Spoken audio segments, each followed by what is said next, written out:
Hello, everyone. Happy Friday. It's eclipse. It's eclipse season.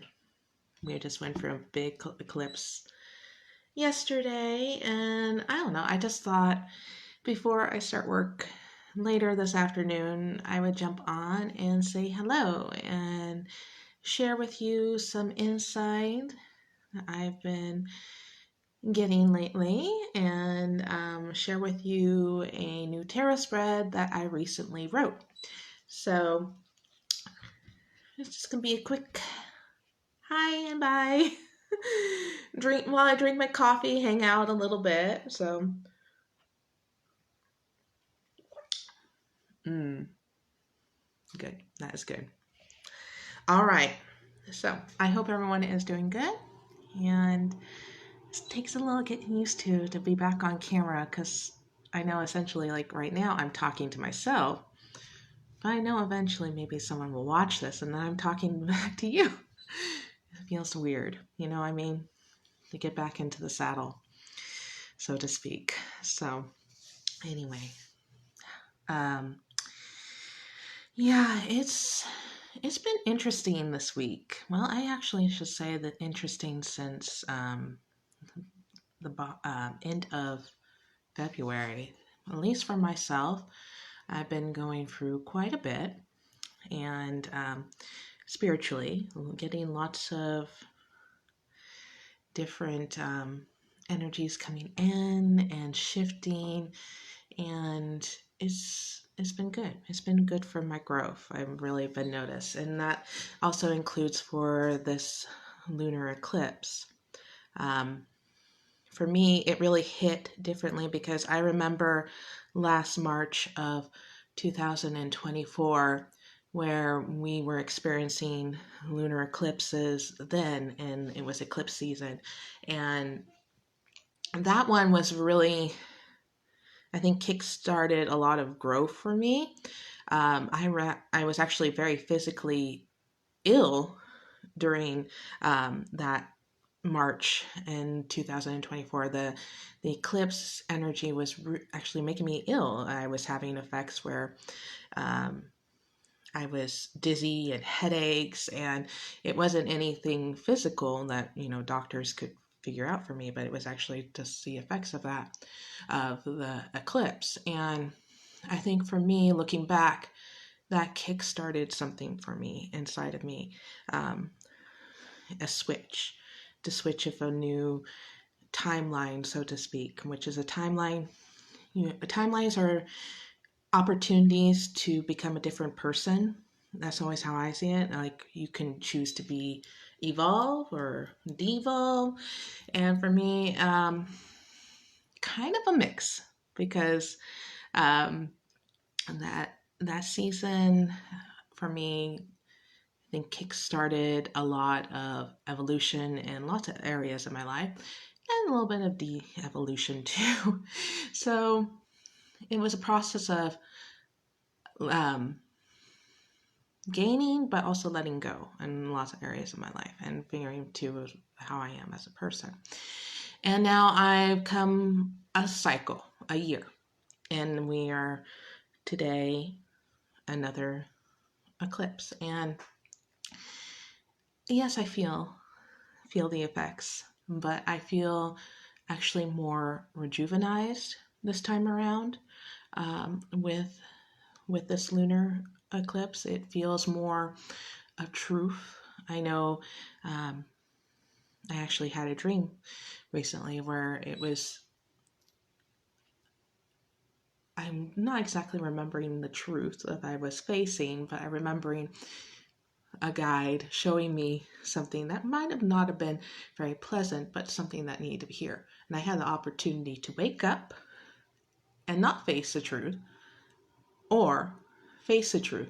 And I remember within this dream, and this was just recently, actually last night, and I told myself, nope, I'm being brave. I am not going to run away. I'm going to face the truth. And I think that's a lot, at least for my growth as a person and feeling for it. And I think also as a growth for society. I know as a society, as as a whole, as a human race, we have also been facing a lot of unpleasantness. And sometimes that, even during full moons or even eclipse seasons, that is also very much in your face. And it comes circle around where we'll have to have the choice to face what seems unpleasant for our own growth and be a little brave, or we can go in a different direction and not face it. I've been feeling this since the end of February, that this is a very fun time. I know it doesn't seem like it, but there's the only time in history that we have, and we can look at the challenges we face as something that's unpleasant, or it can be fun because it can be an adventure. And I think I've been feeling that more and more. So that's how I am right now. I know that lots of new chapters are coming up, especially since we are moving into spring. Spring is, oh gosh, it's just about a week away. And even though today there's lots of snow where I'm at, and wet and very cold, there's flowers blooming already. I saw daffodils and crocuses, and so I know for me that's a reminder that what I may be going through, and maybe some of you too, that that we are entering a new season, a new chance for change, and we can bloom again. So I'm always optimistic about that. So, coffee. Ignore the lipstick stains, but that's my coffee cup. Isn't it cute? So, all right. So let me go ahead and share with you the new spread I wrote. I actually wrote this last night. I enjoy writing spreads. It's been actually, about a month since I wrote one, and this is a new one I wrote last night. And I'm also working on another one with some spirit guides, divine feminine energies that came to me, and I'm not quite ready yet to share because I'm still working with these guides, and so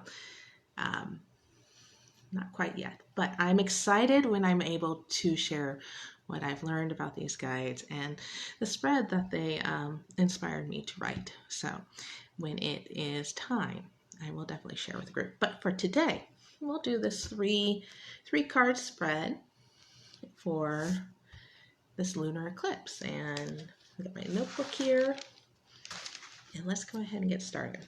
So the first question, which I called as phase, like a moon phase, is what phase are we ending? Two cards that came out with that. All right. Okay, and what phase are we beginning? Ooh, another two cards. All right, and what phase or phases are merging together?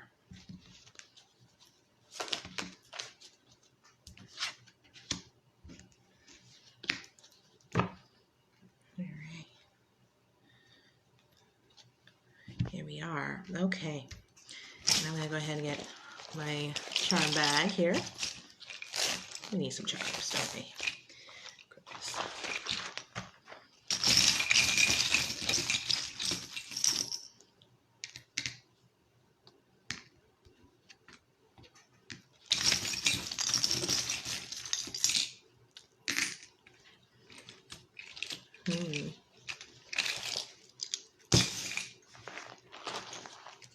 It's a meddling.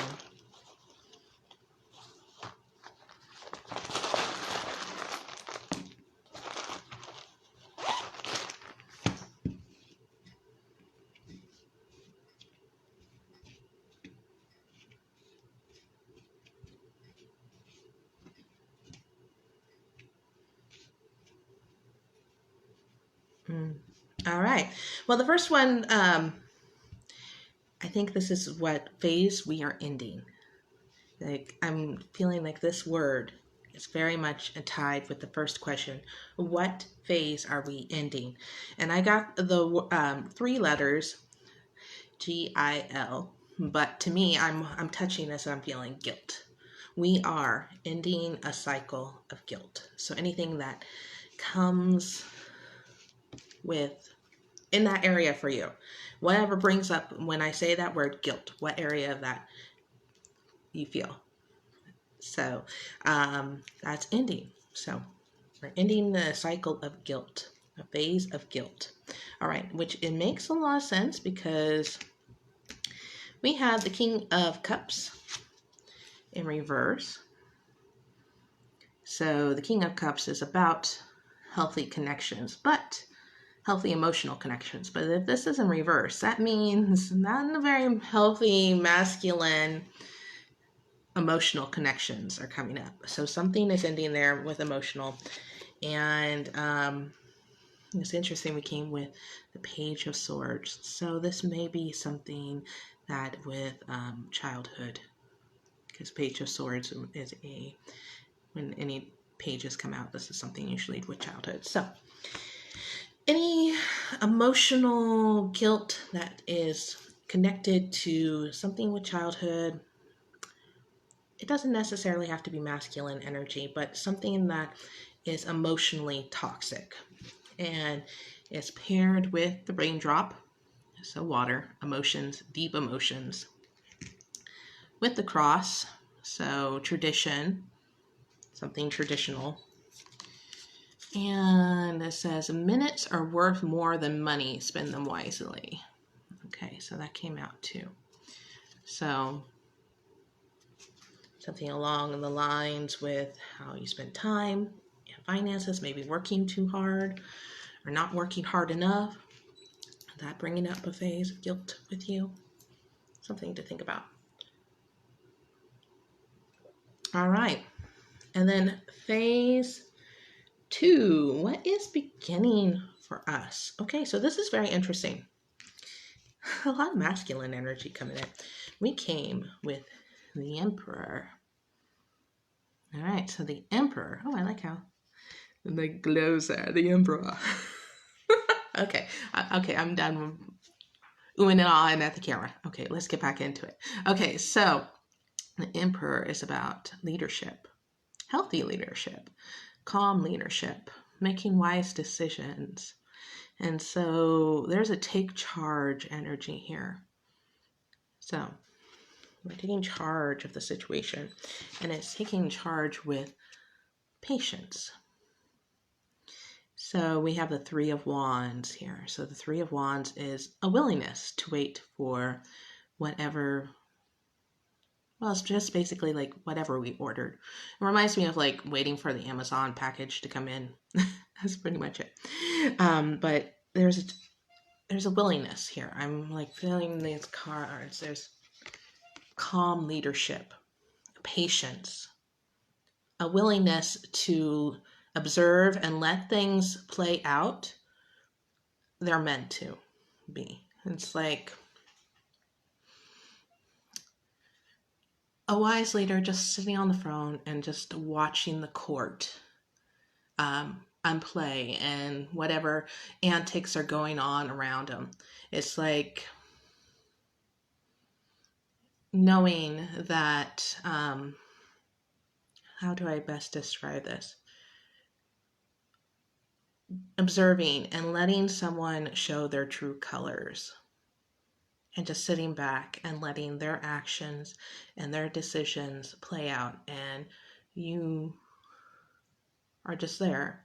You maybe give a little inkling of what you think at some point, but you just let the actions of the court and those in the court play out while you just observe. And then when it's time for you to speak and make a ruling, you do. So we got relate to your greatness, not your weakness. I came out with it. And we got the little jack-o'-lantern. So jack-o'-lantern charm see it a little better. It's about protection and inner light. So your inner light is protecting you through all this antics that may be going on through the court, and your greatness speaks for itself. All right, and so what two energies are merging together at this point? Okay, so this is interesting. So we got the Nine of Swords in reverse. And I'm going to pull it up for him because the artwork is really pretty. And there is an owl in the window there and an angel. Anyway, so the Nine of Swords is coming out of the darkness, coming out of depression and sadness and kind of a very negative mindset, a mindset of like unwillingness to see things in a different light. But we're coming out of that. So that's something that's emerging. So letting go maybe is something, letting go of guilt that was, holding you back and keeping you depressed. So holding that back, letting that go. And what's coming through is the Two of Swords. And so this may be coming up where I'm feeling protection. So you're emerging through this with a new protective energy to protect your thoughts, your intuition, because we got the moon there, your secrets, stuff that you may need to keep hidden. And you're not feeling guilty about it. It feels like setting boundaries. So letting the guilt go about setting boundaries for yourself. That is what's emerging. And we got some very cool charms that came in here. Look at this. This is cool. Something stirring together. This is my little Alice in Wonderland charm from the Mad Hatter's Tea Party. And it's with the key and the spoon is sticking out. So when this comes out is the tea party. So right there, it's the tea party and the Mad Hatter's Tea Party. There's a lot going on. It's fun, but it's crazy. And there's so much like switching and changing around. And then the key is like an opportunity to maybe leave that behind. And it's paired with the owl. I like the owl came out. So seeing things in a different light. Seeing through this darkness. Seeing through the chaos. And emerging with a trusting of your intuition. Again, with no guilt. So that is really beautiful. Something that could come out for this eclipse season. All right, everyone. That is my new spread. I may go on Canva and pretty it up a little bit with some design. I do like this one. And also just a little announcement. Let me get some coffee first before I announce. All right. Okay, so I will be doing readings this weekend. I have a Candly, is that how you pronounce it? Anyway, it's a booking link. If you are interested in getting a personal reading with me, and this can be any topic you want. And we can just chit chat and figure out some answers for you. Anyway, I hope you have a great weekend. And I'm going to send you all lots and lots of love. Bye for now.